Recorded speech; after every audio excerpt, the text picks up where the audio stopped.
Gentleman from Vermont is recognized. Thank you, Mr. Speaker. I vigorously opposed the war in Iraq before it began, and now, well into its fifth year, the need for a new policy has never been clearer. The toll of this war has been devastating.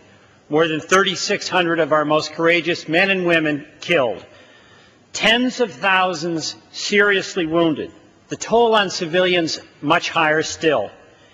And while we struggle to fund domestic priorities in Vermont, in all our states across this nation, health care, a crumbling infrastructure for transportation, the cost of education, we now spend $12 billion every single month on this war.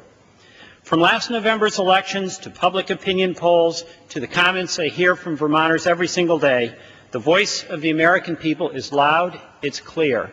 We must end this war. And since the President refuses, absolutely refuses to act, Congress must.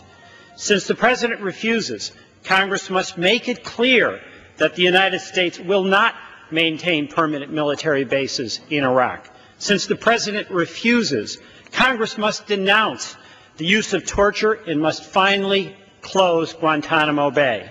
And since the President refuses, Congress must bring our troops home and ensure they receive the care they deserve when they return. Mr. Speaker, 7 months ago, under the leadership of the previous Congress, a bill like this never would have been allowed to come to the floor.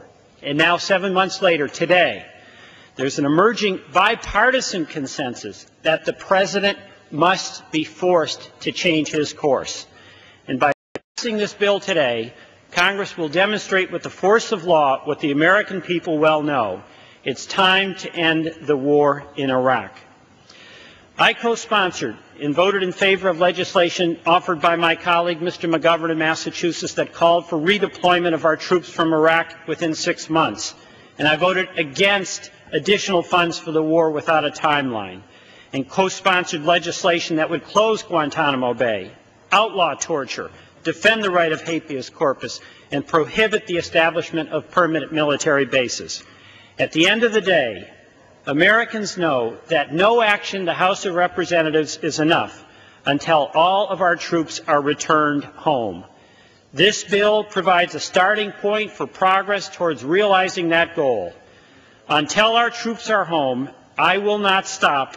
Congress must not stop in its efforts to compel the President to end this war. I yield the balance of my time.